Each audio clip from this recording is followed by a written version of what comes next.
So hi everyone, this is sixth video of our C programming language series, and in today's video we are going to discuss the structure of a C program.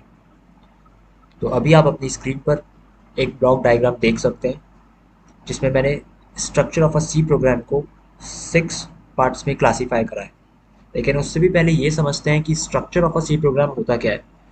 इसे हम ऐसे ही समझ सकते हैं जैसे हमारे घर होते हैं उसको हम फ्लोर्स में डिवाइड करके रखते हैं, ground floor, first floor, second floor, third floor, इस तरह से। तो वैसे ही structure of a C program भी कुछ ऐसा ही है।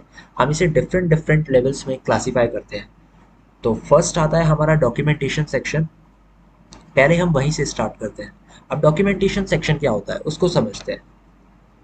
देखिए, जब भी आप अपने कोड का और कोड को लिखने वाले कोडर का ओवरव्यू देते हैं, उनके बारे में बताते हैं, उनका थोड़ा सा डिस्क्रिप्शन देते हैं, वो चीज़ें हमारी आती हैं डॉक्यूमेंटेशन सेक्शन में। इसको एक बार रीड कर लेते हैं। The documentation section is the part of the code where the programmer gives the details associated with the program. यानी यहाँ पर जो प्रोग्रामर होता है वो प्रोग्राम से रिलेटेड जो इंफॉर्मेशंस होती हैं उसको यहाँ पर लिखता है। तो जो भी कोड का डिस्क्रिप्शन देता है, जो भी चीज़ें, वो हमारी डॉक्यूमेंटेशन सेक्शन में क्लासीफाई होती हैं। इसको ठीक ऐसे ही समझ सकते हैं जैसे कोई भी मूवी स्टार्ट होने से पहले उसके डायरेक्टर और प्रोड्यूसर का नेम आता है, ऐसे ही ठीक कोड स्टार्ट होने से पहले हम कोड का थोड़ा सा डिस्क्रिप्शन देते हैं और कोड लिखने वाले का, जो प्रोग्रामर है, उसका नेम लिखते हैं वहाँ पर। तो इसको हम क्लासीफाई करते हैं डॉक्यूमेंटेशन सेक्शन में। देखिए, जब भी आपको डॉक्यूमेंटेशन सेक्शन में कुछ लिखना हो तो आपको वो कमेंट्स की हेल्प से लिखना होता है, क्योंकि वो पार्ट आपका कोड में एग्जीक्यूट नहीं होता, इसलिए आप उसे कमेंट की हेल्प से लिखते हैं। अब कमेंट्स क्या होते हैं? कमेंट्स हमारे कोड को ज़्यादा रीडेबल बनाने के लिए यूज़ होते हैं। इसको ऐसे लिखते हैं, इनको डबल स्लैश की हेल्प से लिखते हैं। आपको जब भी कुछ लिखना हो कमेंट्स में तो सबसे पहले आपको इस तरह से डबल स्लैश लगाने होते हैं, एंड देन आपको जो भी लिखना होता है वो आपका डॉक्यूमेंट सेक्शन में आता है। यानी इसको बोलते हैं कमेंट्स, राइट। तो नेक्स्ट आता है हमारा लिंक सेक्शन। अभी डॉक्यूमेंटेशन सेक्शन को हम एक डायग्राम की हेल्प से और समझते हैं। जैसे यहाँ पर आप देख सकते हैं code as sample program created by B source. तो आप देख सकते हैं कि वो डॉक्यूमेंटेशन सेक्शन में क्लासीफाई हुआ है, यानी कि वो जिसने प्रोग्राम लिखा है, प्रोग्रामर, उसका नेम है, और कोड के बारे में थोड़ा सा डिस्क्रिप्शन हम इस सेक्शन में देते हैं। तो जो भी इस तरह की चीज़ें होती हैं वो डॉक्यूमेंटेशन सेक्शन में आती हैं। नेक्स्ट आता है हमारा लिंक सेक्शन। अब ये लिंक सेक्शन क्या होता है? डॉक्यूमेंटेशन सेक्शन कंप्लीट होने के बाद सेकंड नंबर पर आता है लिंक सेक्शन। लिंक सेक्शन में हमारी हेडर फाइल्स आती हैं। हेडर फाइल्स क्या होती हैं इस प्लेलिस्ट में आप चेकआउट कर सकते हैं, उसके लिए एक सेपरेट वीडियो बनाया हुआ है। तो हेडर फाइल्स वाला जो पोर्शन होता है वो सब हमारा लिंक सेक्शन में आता है, जिसमें हैश इंक्लूड stdio.h, इसके एग्जाम्पल हो गए, हैश इंक्लूड conio.h, राइट। तो ये सब चीज़ हमारी लिंक सेक्शन में आती है। नेक्स्ट होता है हमारा डेफिनेशन सेक्शन। अब डेफिनेशन सेक्शन क्या होता है? देखिए, डेफिनेशन सेक्शन को हम ऐसे समझ सकते हैं। डेफिनेशन सेक्शन में हम हमारे कॉन्स्टेंट्स को डिफाइन करते हैं।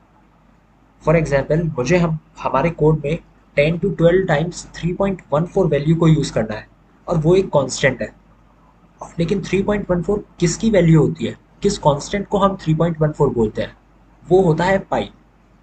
तो rather than using 3.14 10 to 12 times, मैं एक वेरिएबल ले लेता हूँ जिसको मैं 10 टू 12 टाइम्स अपने कोड में यूज़ करूँगा, और जिसकी जब वो एग्जीक्यूट होगा तब उस जगह पर 3.14 यूज़ होगा। तो ये काम करने के लिए हम यूज़ करते हैं मैक्रोज का, और इनको डिफाइन करते हैं कुछ इस तरह से। हैश डिफाइन पाई 3.14। तो लिंक सेक्शन के बाद जब मैं इस चीज़ को डिफाइन करूँगा, हैश डिफाइन 3.14, तो जहाँ कहीं भी पाई वेरिएबल होगा एग्जीक्यूशन के टाइम पर, वहाँ पर 3.14 वैल्यू ऑटोमेटिकली आ जाएगी, राइट। तो ये हमारा होता है डेफिनेशन सेक्शन। नेक्स्ट होता है ग्लोबल डिक्लेरेशन सेक्शन। अब ग्लोबल डिक्लेरेशन सेक्शन क्या होता है? ग्लोबल डिक्लेरेशन सेक्शन में हम हमारे वेरिएबल्स को डिक्लेयर करते हैं, यानी वो उसका डेटा टाइप क्या है। तो ग्लोबल डिक्लेरेशन सेक्शन में इसको हम ग्लोबली डिक्लेयर कर रहे हैं। मीनिंग क्या है इस चीज़ का? कि हम उसे मेन फंक्शन के अंदर डिक्लेयर नहीं कर रहे, उसको मेन फंक्शन से पहले ही डिक्लेयर कर रहे हैं। अब जब भी हम मेन फंक्शन से पहले किसी वेरिएबल को डिक्लेयर करते हैं तो उसको बोलते हैं हम globally declaration of that variable, right. तो ग्लोबल डिक्लेरेशन में ना ही सिर्फ हम वेरिएबल्स को डिक्लेयर करते हैं, बट हम यूज़र डिफाइंड फंक्शंस को भी डिक्लेयर करते हैं। यूज़र डिफाइंड फंक्शंस कौन होते हैं? यूज़र डिफाइंड फंक्शन वो फंक्शंस होते हैं जो यूज़र के थ्रू डिफाइन होते हैं। हमारे फंक्शंस भी टू टाइप्स के होते हैं, एक प्री डिफाइंड फंक्शन होता है, एक यूज़र डिफाइंड फंक्शन होता है। प्री डिफाइंड फंक्शंस वो होते हैं जो ऑलरेडी डिफाइंड हैं, और यूज़र डिफाइंड फंक्शन वो होते हैं जिन्हें हम डिफाइन करते हैं, जिन्हें हम बना रहे हैं, वो होते हैं यूज़र डिफाइंड फंक्शंस। तो जब भी हम यूज़र डिफाइंड फंक्शंस को डिक्लेयर करने की बारी आती है तो हम उसे ग्लोबल डिक्लेरेशन सेक्शन में डिफाइन करते हैं। तो आप यहाँ पर देख सकते हैं ग्लोबल डिक्लेरेशन सेक्शन में कि मेन फंक्शन से पहले ही हमने int a is equal to 10 को यहाँ पर डिक्लेयर कर रखा है, विच मीन्स कि ये मेन फंक्शन से पहले ही डिफाइंड हो, सॉरी, ये विच मीन्स कि ये मेन फंक्शन से पहले ही डिक्लेयर हो चुका है। तो इसलिए हम इसको ग्लोबल डिक्लेरेशन सेक्शन के अंडर क्लासीफाई करते हैं। नेक्स्ट आता है हमारा main function section. Main functions के टू पार्ट्स होते हैं, एक तो डिक्लेरेशन पार्ट और एक होता है एग्जीक्यूशन पार्ट। जब भी हम मेन फंक्शन को लिखते हैं तो हम उसे कर्ली ब्रेसेस में लिखते हैं। आप यहाँ पर देख सकते हैं कि वॉइड मेन, और उसके बाद ये कर्ली ब्रेसेस के अंदर है, यानी ये जो भी हमारा पोर्शन कर्ली ब्रेसेस के अंदर होता है वो हमारा फंक्शन होता है। तो ये पार्ट हमारा हो गया मेन फंक्शन वाला पार्ट। तो मेन फंक्शन के हमारे टू पार्ट्स होते हैं, एक तो एग्जीक्यूशन पार्ट होता है और एक होता है हमारा डिक्लेरेशन पार्ट। डिक्लेरेशन पार्ट में हम वेरिएबल्स को डिक्लेयर करते हैं, जैसे हमने ग्लोबल डिक्लेरेशन सेक्शन में किया था, सिमिलरली यहाँ भी हम वेरिएबल्स को डिक्लेयर करते हैं। लेकिन डिफरेंस इतना है कि ये मेन फंक्शन के अंदर डिक्लेयर हो रहा है तो इसे सिर्फ हम मेन फंक्शन में यूज़ कर सकते हैं। ग्लोबली डिक्लेयर सेक्शन में जब भी किसी वेरिएबल को डिक्लेयर करते हैं तो ना ही सिर्फ हम उसे मेन फंक्शन के अंदर यूज़ कर सकते हैं बल्कि अदर फंक्शंस के अंदर भी यूज़ कर सकते हैं। लेकिन क्योंकि मेन फंक्शन के अंदर हम सिर्फ मेन फंक्शन में ही डिक्लेयर कर रहे हैं वेरिएबल्स को, तो इसलिए हम उन वेरिएबल्स को मेन फंक्शन में यूज़ करते हैं। और सेकंड आता है हमारा एग्जीक्यूशन पार्ट। एग्जीक्यूशन पार्ट में हमें जो भी हमारा कोड लिखने के बाद रन कराना होता है, जैसे कि मुझे print F hello world print कराना है अपनी कंसोल स्क्रीन पर, तो वो मैं मेन फंक्शन के अंदर लिखूंगा, तो वो हो जाएगा मेरा एग्जीक्यूशन पार्ट। आप यहाँ भी देख सकते हैं कि clear screen print F A value inside main. तो जो कुछ भी मैंने यहाँ पर वॉइड मेन फंक्शन में जो कुछ भी मैंने यहाँ पर मेन फंक्शन में लिखा हुआ है वो होता है हमारा एग्जीक्यूशन पार्ट। अब लास्ट आता है हमारा सब प्रोग्राम सेक्शन। सब प्रोग्राम सेक्शन में जो यूजर डिफाइंड फंक्शन होते हैं हम उन्हें डिफाइन करते हैं। यूजर डिफाइंड फंक्शंस को आपने ग्लोबल डिक्लेरेशन सेक्शन में डिक्लेयर तो कर दिया, लेकिन अब आपको उन्हें डिफाइन भी करना होता है।